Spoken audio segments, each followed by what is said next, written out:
कुछ ऐप बनाया है, उसमें कहीं नेट नहीं काम कर रहा है, इन हो रहा है तो फिर जाते समय आउट नहीं हो रहा है, उसका हाजिरी कटेगा, उसको वेतन नहीं मिलेगा। ये शिक्षक के साथ तो खिलवाड़ है ही, साथ साथ ये गरीब, दलित, अति पिछड़ा, अल्पसंख्यक जो मजदूर क्लास के बच्चे हैं उसके साथ भी ये खिलवाड़ कर रहे हैं। सरकार चाहेंगे, सरकार और जो सरकार की अपर मुख्य सचिव हैं शिक्षा विभाग के एस सिद्धार्थ जी, इस संशोधन करें। इसमें भाई रजिस्टर पे साइन किया जाता था शिक्षक का, उससे हाजिरी बनता था, आज तक नहीं हुआ है। इतना हुआ है तो सरकारी स्कूल में बच्चा पढ़ रहे हैं, ये अन्याय कर रहे हैं नीतीश जी, मनमानी कर रहे हैं, इसका मानसिक संतुलन खो दिए हैं।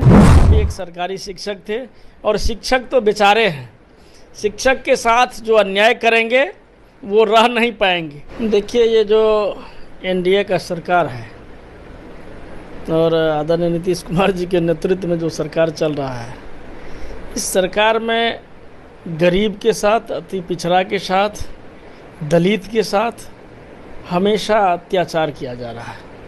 और सरकारी स्कूल में किसका बच्चा पढ़ता है? जो खाने के लिए तरसता है, जो रिक्शा चलाता है, जो मजदूरी खेतों में करता है, जो मकान में मजदूरी करता है, उसका गरीब का बच्चा पढ़ता है। और शिक्षक यदि मानसिक दबाव में रहेंगे, शिक्षा कोष ऐप बनाया है, उसमें कहीं नेट नहीं काम कर रहा है, इन हो रहा है तो फिर जाते समय आउट नहीं हो रहा है, उसका हाजिरी कटेगा, उसको वेतन नहीं मिलेगा।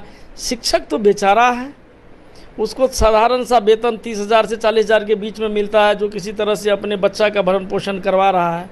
और इस तरह से वो यदि अनुपस्थिति और उपस्थिति के बीच घिरा रहेंगे शिक्षक, तो ये शिक्षक के साथ तो खिलवाड़ है ही, साथ साथ ये गरीब, दलित, अति पिछड़ा, अल्पसंख्यक जो मजदूर क्लास के बच्चे हैं उसके साथ भी ये खिलवाड़ कर रहे हैं सरकार।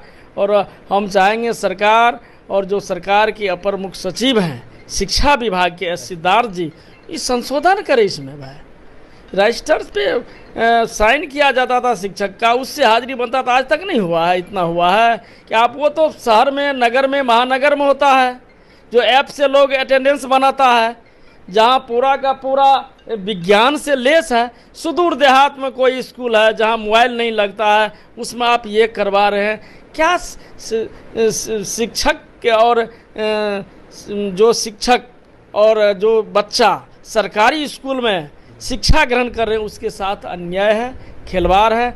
बड़े बड़े लोग, बड़े बड़े पदाधिकारी, बड़े बड़े जो धनवान है वो अपने बच्चे को निजी स्कूल में पढ़ाते हैं, शहर में पढ़ाते हैं, बड़ा बड़ा नगर महानगर पढ़ाते हैं। तो हम इस तरह से जो शिक्षा का खिलवाड़ करवा रहे हैं, एक तो निजीकरण करवा दिए, बड़े लोगों का बच्चा कहीं सरकारी स्कूल में नहीं पढ़ते हैं।